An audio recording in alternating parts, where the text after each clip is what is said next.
Iniciemos con la unidad 2, denominada la evaluación en el aula y el proceso de planificación.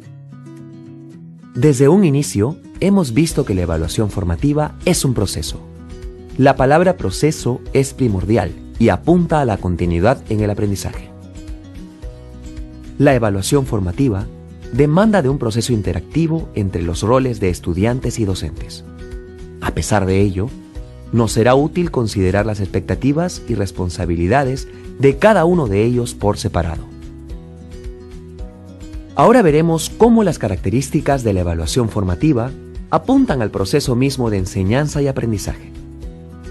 Y eso lo podemos ver en estas características que se indican en el Currículo Nacional, que señala que la evaluación es formativa cuando está centrada en el aprendizaje del estudiante, diagnostica, retroalimenta y posibilita acciones para el progreso del aprendizaje, desarrolla las competencias, valora el desempeño de los estudiantes,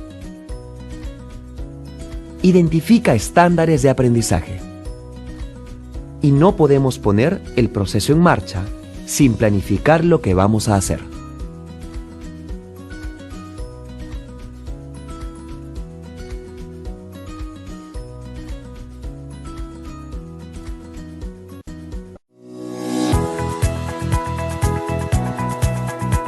¿Cómo se evalúa formativamente? ¿Cómo se evalúa? Samuel, ¿qué aconsejarías para evaluar bajo el enfoque formativo? Comprender la competencia que se va a evaluar. Bueno, hay algunos aspectos muy importantes que debemos considerar. En primer lugar, hay que comprender la competencia que se va a evaluar. Hay que tomarse un tiempo para comprender la competencia que evaluaremos, su definición, su significado, las capacidades que la componen, su progresión a lo largo de la educación básica. Esto es necesario para darnos cuenta del esfuerzo que supone aprenderla para el estudiante. Yo, por ejemplo, he leído previamente cómo se demuestra la competencia comunicativa escribe diversos tipos de texto en lengua materna y la competencia resuelve problemas de gestión de datos e incertidumbre. Luego revisé qué capacidades las componen y he analizado cómo deberían combinarse durante la actividad. Si no hubiera hecho esto, no habría entendido claramente a dónde quiero llegar y habría cometido un error en el que ya he caído antes, el de concentrar toda mi energía solo en que la actividad se haga bien y en el tiempo previsto. Analizar el estándar de aprendizaje. Luego, es importante analizar el estándar de aprendizaje del ciclo. Hay que leer el estándar de la competencia que corresponde al ciclo para después compararlo con la descripción del nivel anterior y posterior. ¿Para qué? Para notar las diferencias en cada nivel. Yo, por ejemplo, he leído el estándar del nivel 4 de la competencia escribe diversos tipos de textos en lengua materna y he comprobado que mis estudiantes deberían ser capaces de producir textos de diversa clase sobre temas cotidianos, que respondan a su objetivo, que partan de su experiencia previa y que empleen una fuente de información. También de organizar y desarrollar ideas en párrafos alrededor de un tema y utilizar vocabulario de uso frecuente, entre otras cosas. Pero me fue muy útil averiguar también cuál era el estándar anterior y el posterior. Sin ese dato, ¿cómo podría saber en qué nivel se encuentra cada uno de mis estudiantes? ¿Cómo podría ayudarlos? Crear situaciones significativas. ¿Qué más? Bueno, se debe seleccionar o diseñar situaciones significativas, es decir, situaciones que sean retadoras para los estudiantes, que despierten su interés, que se relacionen con sus experiencias y saberes previos y que permitan poner en juego sus capacidades. Yo les propuse que hagan un catálogo de juegos colectivos, porque sabía que había una inquietud por jugar sin ser excluidos por unos u otros, pero podría haberles propuesto también describir y explicar un fenómeno de su interés, discutir o mejorar algo que ya existe, o resolver una controversia que ellos perciban como interesante. También les puede resultar significativo imaginar escenarios futuros o crear nuevos objetos, siempre que lo sientan necesario para ellos o despierte su curiosidad. En el esfuerzo que harán para responder a estos retos, los estudiantes demostrarán en qué nivel de desarrollo de la competencia se encuentran. Yo puedo registrar las evidencias de este desempeño usando instrumentos y técnicas muy diversas. La observación directa o indirecta, anecdotarios, entrevistas, pruebas escritas, portafolios, experimentos, debates, exposiciones, rúbricas, etc. Construir instrumentos utilizando criterios de evaluación. También se debe construir instrumentos utilizando criterios de evaluación. criterios referidos a las capacidades de las competencias y que nos deben servir para evaluar cómo el estudiante pone en juego sus capacidades al dar respuesta a la situación que se le ha planteado. Yo, por ejemplo, sé perfectamente que si quiero evaluar la competencia de mis estudiantes para escribir distintos tipos de texto, no podría usar los mismos criterios que emplearía para evaluar su competencia para resolver problemas de gestión de datos, ni la de convivir y participar democráticamente. Comunicar a los estudiantes en qué van a ser evaluados y con qué criterio. ¿Los estudiantes deben conocer en qué van a ser evaluados? Así es, se debe comunicar a los estudiantes en qué van a ser evaluados y con qué criterios. Hay que informarles desde el principio en qué competencias serán evaluados, cuál es el nivel que se espera que logren y en base a qué criterios se les evaluará. Hay que explicarles de forma sencilla, adecuada a su edad, usando ejemplos si es necesario. Valorar el desempeño actual de cada estudiante a partir del análisis de evidencias. Además, es importante valorar el desempeño actual de cada estudiante analizando las evidencias recogidas. Uno tiene que describir, por ejemplo, qué saberes pone en juego, qué relaciones establece, cuáles son los aciertos y los errores cometidos, cuáles podrían ser las causas. 4 de mis estudiantes, por ejemplo, ya saben trabajar con distintas fuentes de información y utilizan un vocabulario bastante variado, algo que corresponde al estándar de nivel 5 de la competencia de producción de textos escritos. ¿Cómo se explica esto? Bueno, estos chicos son hábiles, pues. Hay quienes tienen más aptitudes para las letras. Además, averigüé que en sus casas sus padres leen mucho y tienen biblioteca. ¿Qué debo hacer yo? Darles oportunidades para que sigan avanzando, no aburrirlos haciendo lo mismo que ya saben. Pero fíjense que la evaluación me permitió detectar a 3 estudiantes que pueden relacionar ideas vinculadas a un tema, pero no en párrafos, y que saben escribir textos con oraciones, pero aún no textos de diverso tipo. Ellos están en ese aspecto en el nivel 3 de la misma competencia. Ahora sé que a ellos debo apoyarlos de manera especial. Yo también les doy la oportunidad de autoevaluarse en base a los mismos criterios que yo utilizo. Pueden evaluarse entre ellos, incluso intercambian sus apreciaciones. Todo eso es muy útil y los motiva. Retroalimentar a los estudiantes para ayudarlos a avanzar hacia el nivel esperado. Además, debemos retroalimentar a los estudiantes para ayudarlos a avanzar hacia el nivel esperado. Retroalimentar. La palabra puede sonar raro, pero consiste en ayudar al estudiante a darse cuenta de las dificultades o avances que he detectado en sus trabajos, indicándole claramente qué espero que llegue a hacer. Esto le ayuda a comparar lo que hizo con lo que debió hacer. No les regalo elogios ni me dedico a criticarlos. Les explico siempre qué hicieron, cómo lo hicieron, con algunas descripciones. A veces me ayuda a pensar en preguntas como estas. ¿Cuál es el error principal? ¿Cuál es la razón probable para cometer ese error? ¿Qué necesita saber para no volver a cometer ese error? ¿Cómo puedo guiar al estudiante para que evite el error en un futuro? ¿Cómo pueden aprender los estudiantes de este error? ¿Y nunca te hacen perder la paciencia, Samuel? A veces uno se impacienta, es verdad, pero me esfuerzo por ser siempre amable y respetuoso, por ser oportuno y bastante preciso, cuando les señalo un acierto, cuando los oriento para que identifiquen un error o cuando les hago una recomendación. Esto toma su tiempo y hay que saber esperar, darles confianza, no dejarnos llevar por el apuro.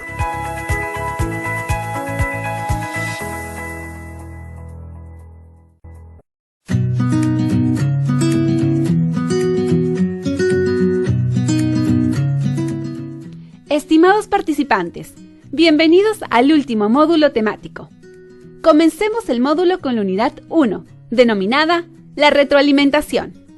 En los módulos anteriores, hemos considerado lo que significa la evaluación formativa y la planificación, tanto en la teoría como en la práctica. En estos procesos, hemos identificado la importancia de contar con evidencia para realizar la planificación, así como en prever con anticipación cómo se recogerá nueva evidencia para saber si los estudiantes están aprendiendo. En el tercer proceso, diseñar y organizar estrategias, situaciones y condiciones pertinentes al propósito de aprendizaje. Cobra especial importancia la retroalimentación que se brinda al estudiante, en tanto nos permita brindar información descriptiva para que éste pueda cortar la brecha entre lo que sabe y lo que le falta por aprender. En este módulo, vamos a explorar más a fondo la importancia de la retroalimentación en este proceso. Según Pedro Ravela, para que exista evaluación formativa, son indispensables 2 elementos: una buena explicación de qué es lo que se espera que el estudiante logre y una buena devolución a lo largo del proceso de trabajo para alcanzar dichos logros. Tunstall y Gibbs distinguen dos tipos: la devolución valorativa y la devolución descriptiva. La primera asume la forma de juicios de valor que se expresan de distintos modos y que, normalmente, son de carácter comparativo. La segunda asume la forma de referencias específicas a los logros o progresos de los estudiantes en relación con los desempeños esperados. Retroalimentar es mucho más que corregir. Algunos maestros confunden retroalimentación con orientación y valoración. La valoración tiene lugar cuando entregamos a los alumnos juicios de valor acerca de su trabajo, sea en la forma de calificaciones, sea a través de expresiones tales como te felicito, debes esforzarte más, insuficiente, etc.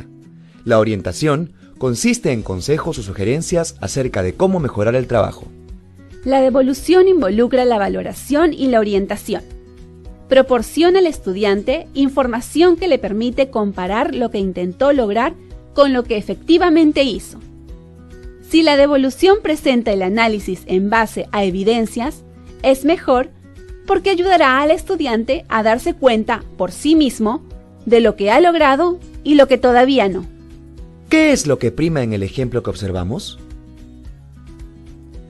El ejemplo nos plantea una forma de retroalimentar que está basada en la valoración. Recordemos que expresiones tales como te felicito, debes esforzarte más, insuficiente, etc., solo proporcionan juicios de valor acerca del trabajo del estudiante y no le permiten darse cuenta, por sí mismos, de lo que ha logrado y de lo que todavía no. Retroalimentar es mucho más que corregir y valorar. En el Currículo Nacional se señala que la evaluación tiene como propósitos lograr que los estudiantes sean más autónomos en su aprendizaje al tomar conciencia de sus dificultades, necesidades y fortalezas, y aumentar la confianza de los estudiantes para asumir desafíos, errores, comunicar lo que hacen, lo que saben y lo que no. En el siguiente video, Carol Dweck presenta la importancia de una retroalimentación asertiva y empática en un clima de confianza, que permite al estudiante creer en que puede seguir aprendiendo. Ponga atención en las razones por las que esto no sucede en el hogar y en la escuela. Veamos en el video cómo reaccionaron los niños que tienen mentalidad del desarrollo y mentalidad fija. Carol Dweck propone que existen dos mentalidades básicas, la mentalidad fija y la de desarrollo, que se vincula con el siempre se puede mejorar y el poder del todavía no, en relación con sus posibilidades presentes y futuras. El todavía no debemos interpretarlo como que aún no es el momento, se necesita más tiempo, o como otro recurso o estrategia para aprender. La mentalidad de crecimiento, que define cómo retroalimentamos para el aprendizaje, es crucial. Y no son solamente las ideas de Carol Dweck. El concepto de retroalimentación ha cambiado mucho en los últimos años. Antes pensábamos que cuando evaluábamos debíamos elogiar al estudiante o criticarlo, y confiábamos en que hacer eso, junto con poner la nota, era suficiente. Creíamos hacer bien, pero ese modelo no incentiva el aprendizaje. Ahora nos centramos en el estudiante y su aprendizaje, y los docentes estamos atentos a los cambios que vemos en los estudiantes. El concepto que tenemos hoy acerca de la retroalimentación en el aula es muy diferente al que se tenía antes. Pensábamos que decirle al estudiante que era flojo e inteligente era bueno. Ahora, sabemos que la retroalimentación debe de ser sobre el trabajo y no sobre la persona. Lo que buscamos es progresar en el aprendizaje y nuestra gran meta es que los estudiantes lleguen a monitorear su propio aprendizaje. Es eso a lo que aspiramos. ¿Dónde entra la retroalimentación?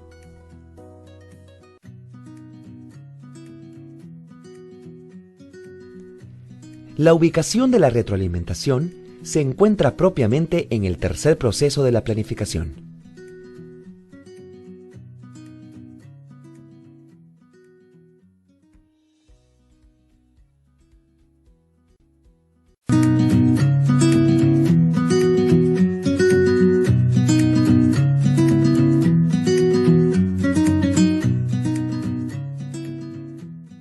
Primero, lee desde la evaluación formativa la siguiente viñeta y responde a las siguientes preguntas.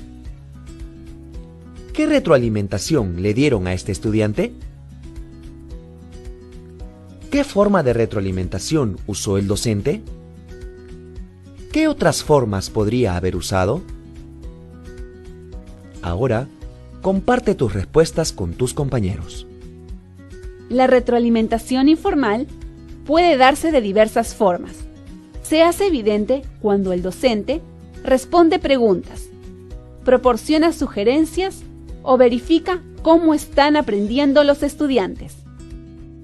Este tipo de retroalimentación puede ser muy potente y llevarse a cabo, por ejemplo, cuando pedimos al estudiante que emita juicios acerca de su propio progreso y a través de la reflexión e incorporación de mejoras, en las que recibe el apoyo y acompañamiento del docente. Por su parte, la retroalimentación formal se vincula más a la motivación del estudiante por la calificación. La clave de una buena retroalimentación es encontrar un equilibrio entre cuándo utilizar una retroalimentación informal y cuándo utilizar una formal. Si hay demasiada retroalimentación informal, a los estudiantes se les dificultará emitir juicios sobre su propio progreso. Y si hay demasiada retroalimentación formal, los estudiantes se verán motivados solo por agentes externos, tales como la calificación. En cuanto a las formas, oral y escrita, ambas pueden presentarse juntas, pues es necesario que el docente haga comentarios escritos a los estudiantes, pero también que dialogue cara a cara con ellos para lograr comprometerlos en acciones de mejora. Asimismo, variar entre lo grupal y lo individual generará distintas oportunidades de intercambio y reflexión. En el caso de la reflexión entre pares, esta permitirá intercambios más horizontales y con un mayor grado de confianza que cuando solo se dan con el docente. Adicionalmente, cuando la reflexión se da entre pares o en grupo, el docente puede complementar sus intervenciones con comentarios acerca de la calidad de las intervenciones y de la organización del grupo. Las lecturas y videos siguientes le explicarán la importancia de la retroalimentación en el proceso de la evaluación. Se recomienda que haga apuntes de las lecturas y videos, pues estos le servirán más adelante. En consignas, devoluciones y calificaciones, los problemas de la evaluación en las aulas de educación primaria en América Latina, de Pedro Ravela, encontrarás información acerca de las devoluciones o retroalimentación a los estudiantes.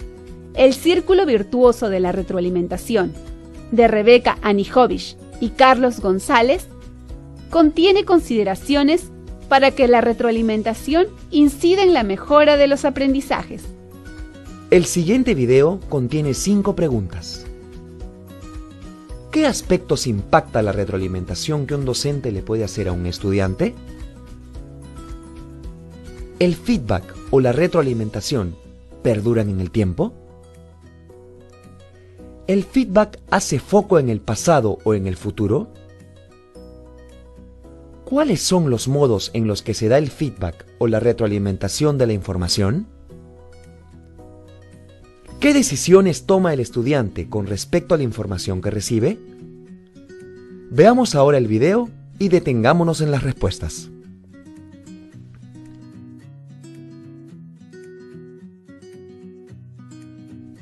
Para finalizar, veamos el video de Rebeca Anijovic, el valor formativo de la retroalimentación.